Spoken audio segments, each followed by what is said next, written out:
تعالى وبركاته. نحمده ونصلي على رسوله الكريم. قال رسول الله صلى الله عليه وسلم: لا يؤمن أحدكم حتى أكون أحب إليه من والده وولده والناس أجمعين.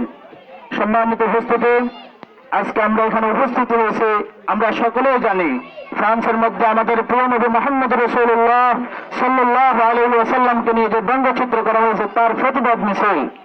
আমাদের উলামায়ে কেরাম আজকে হেফাজত ইসলামের মিছিল হয়েছে ঢাকা শহরের মধ্যে। 24 ঘন্টার আলটিমেটাম দিয়েছেন আমাদের দেশের মধ্যে তাদের যে কূটনৈতিক লোকগুলো রয়েছে তাদের সাথে বসে একটা সিদ্ধান্ত পৌঁছার জন্য।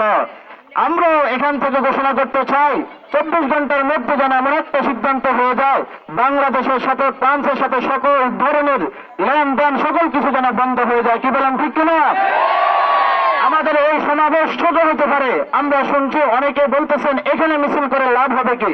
আমি বলতে চাই, হযরত ইব্রাহিম আলাইহিস সালামকে যখন অগ্নিকুণ্ডের মধ্যে ফেলানো হয়েছে, এত বিশাল অগ্নিকুণ্ড, সেখানের কাছে কিনারে মানুষ যেতে পারে না, একটা ব্যাংক সে সহ্য করতে পারে না, প্রস্তাব করে দিয়েছিল। লোকজন তখন তাকে জিজ্ঞাসা করলো, জিব্রাইল আলাইহিস সালামও তাকে জিজ্ঞাসা করলো, তুমি প্রস্তাব করছো এতে কি আগুন নিভবে কিনা? সে বলবে, আগুন নিভবে কিনা সেটা আমি জানি না, কিন্তু আমি সামান্য প্রস্তাব দিয়ে প্রতিবাদ করতে চাইছি যাতে করে আগুনটা নিবে। আল্লাহ তাআলা তো আমার দিনের অবস্থা দেখতেছেন। ঠিক সেরকম ভাবে আমরাও এখান থেকে, যদিও স্থান ছোট হয়, মানুষ অল্প হয়, আমরা প্রতিবাদ করতেছি এখান থেকে রাসূলুল্লাহ সাল্লাল্লাহু আলাইহি সাল্লামের মায়ার মহব্বত আমাদের দিলে আছে কিনা সেটা আল্লাহ তাআলা দেখতেছেন। কি বলেন, ঠিক কিনা?